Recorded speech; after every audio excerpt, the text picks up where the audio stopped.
A couple of days ago, I saw that there was new footage for the upcoming Assassin's Creed game, Oddysey. I noticed that the opening scene at Thermopylae wasn't quite as accurate as I had read. So the new Assassin's Creed takes place in the year 431 BC, in ancient Greece obviously.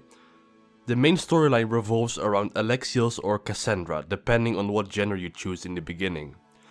They both are descendants of King Leonidas I, the famous Spartan king who led the 300 men at Thermopylae. Though not like the movie 300, in reality there were about 7,000 men fighting at the initial battle, but later retreated, leaving Leonidas' men, and as true Spartans, fought till the death. The supposed opening of the game is set in 480 BC at the Battle of Thermopylae. We see Leonidas and Dinicis talking about if they had ever taken their son out for fishing. You know, your typical pre-battle ritual.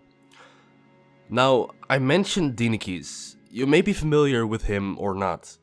He coined the famous laconic phrase, when a native of Thrace told Dinicis that the Persian arrows were so numerous, the arrows would block out the sun. He responded with, then we shall find it in a shade. Aside from that information, the talk with the two of them really showed the emotional side of the Spartans. Leonidas looks very realistic from what the accounts told. At the time of the battle, he was 60 years old and obviously graying. The opening speech was, thrilling and such a good opener for the battle. I say we drench the gods with their blood! What say you, Spartans? For our sons! For our daughters! For Sparta!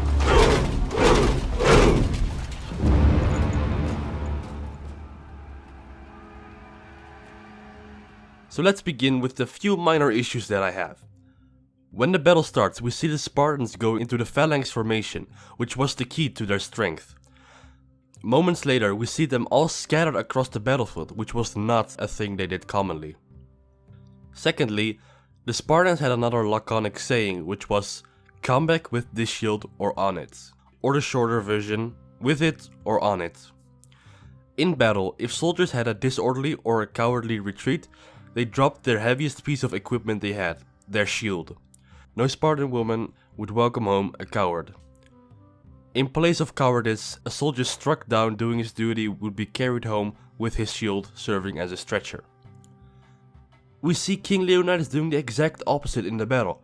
He throws away his shield to kill one minor Persian soldier and almost gets killed in the process. This was obviously done for the purpose of it being a fictive game. A couple of examples are power-ups in the game and fighting mythological creatures such as the Medusa. Also, the neck snapping was kinda cool, I have to admit. But concluding this little video, I have to say the game looks great and the developers have done a good job on creating the game. Although nothing is perfect, the story and the dialogue are great and I shall definitely be checking out the game.